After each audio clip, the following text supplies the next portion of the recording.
Pagkagising ko pala kaninang umaga mga sis Brad, naabutan ko si Papa Jason na nagluluto pala sa aming almusal. Umaga pa daw siya nagising dahil magre-reading pa siya ng tubig dito sa aming barangay. Dito pala sa aming purok mga sis Brad ay si Papa Jason ang nakatoka na para mag-reading dito sa aming habang tubig. Nagpiprito pala mga sis Brad si Papa Jason dyan ng isda ay nakasalang naman ang kanyang sinaing doon sa lutuan namin na kahoy. Pagkatapos na nga magprito ng isda ay nagsangag na rin pala siya, pero ako na rin pala ang nagtapos ng kanyang sinangag dahil si Inday ay maliligo na. Siya na rin pala ang nagpaligo kay Inday para mabilis daw ito dahil may trabaho pa siya at maihatid niya ito ng maaga silang dalawa ni Kuya Kyle. Matapos naman si Inday maligo ay si Kuya Kyle naman ang naligo, tapos si Inday ay pinakain ko na rin yan at sinubuan ko na rin yan si Inday para mabilis sila makatapos. At ayan na nga mga sis Brad, kumain na pala yan sila, kain na po tayo mga sis Brad. At dito na naman tayo mga sis Brad sa subuan portion para kay Inday dahil pag hindi sinubuan papasok na lang ng school na walang laman ang tiyan. Iba talaga sa kay Kuya Kyle. Si Kuya Kyle nako, kasi hindi mo na yan subuan, kuso talaga at sa oras na mga yan mga sis Brad, tapos na pala yan si Kuya Kyle maligo, kaya yan kain portion na si Kuya Kyle. At pagkatapos nga ni Kuya Kyle kumain, hinatid rin kaagad sila ni Papa Jason sa school dahil nga may trabaho pa si Papa Jason. At nga sinusundan ko sila habang lumalabas sila sa bahay dahil magbababay ako sa kanila.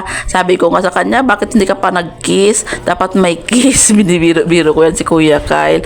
Pero sa totoo lang mga sis Brad, nagkikiss talaga yan sila dalawa ni Inday bago talaga sila umalis. Pero ngayon nakalimutan nila yung kiss sa akin mga sis Brad dahil may tinitingnan sila, may hukay kasi dyan sa labas ng bahay namin dito sa harapan dahil baka hinukay nga ito ng aso. Kasi sabi si Papa Jason, kaninong aso kaya naghukay dito sa harapan ng bahay, ba't ang lalim naman ng hukay dito? Kaya yung goodbye kiss ko para sa dalawang bata ay naku, nakalimutan na, umalis na lang sila, wala talagang goodbye kiss. Kaya sabi ko nga sila, sige umalis na kayo.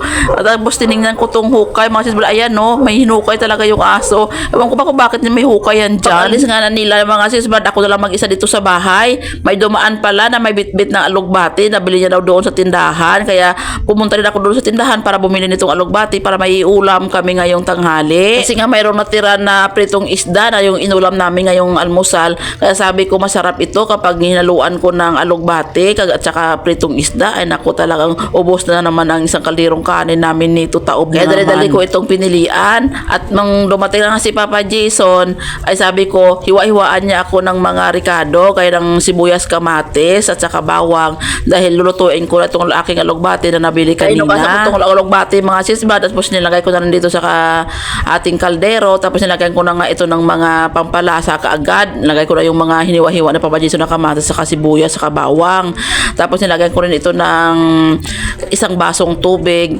tapos nilagay ko ng mga pampalasa gaya ng asin at saka seasoning. Tapos sabi ko kay Papa Jason, himay-himayin niya yung pritong isda, tanggalin niya na ng mga buto para ilagay ko doon sa alugbati para pag kumain yung mga bata hindi na sila maghihimay-himay ng mga buto, nakahimay na ito, kain na lang sila ng kain. Kaya balang hihimay-himay si Papa Jason na ng isda, sinalang ko naman yung ating alugbati mga sis Brad, at ayan na nga mga sis Brad, kumukulo-kulo na yung ating gulay na alugbati na may pritong isda. Ganyan na po ako magluto mga sis Brad, walang mantika yan mga sis Brad, talagang low oil lang talaga ang pagkaluto ko yan. Masarap kasi itong alugbati mga sis Brad pag maraming kamatis, ganyan ang pagluto. Tinikman ko lang pala yan mga sis Brad, yung ating gulay kung okay na ba yung lasa. Kung okay na yung lasa, tinakpan ko lang naman ito mga sis Brad, tapos pinakuluan ko lang pinakuluan hanggang sa maluto talaga yung ating alugbati. At ayan na nga mga sis Brad, luto na pala yung ating alugbati dyan. At ayan, dumating na nga yung mga bata mga sis Brad, kaya kumain na rin kami. Kain tayo mga sis Brad. Si Kuya Kyle pala dyan mga sis Brad, hindi ko pala nakuha ng video dahil ayaw niya magpa-video. Kaya po kami mga sis Brad, pag ayaw ni Kuya Kyle magpa-video, hindi ko talaga siya binibidyohan mga sis Brad. Siyempre respeto rin natin sa bata. Pero pag siya nagsabi mga sis Brad na videohan ko siya, ayun, binibidyohan ko talaga yan dahil siya. Wala nga daw siyang damit, kaya ayaw niya.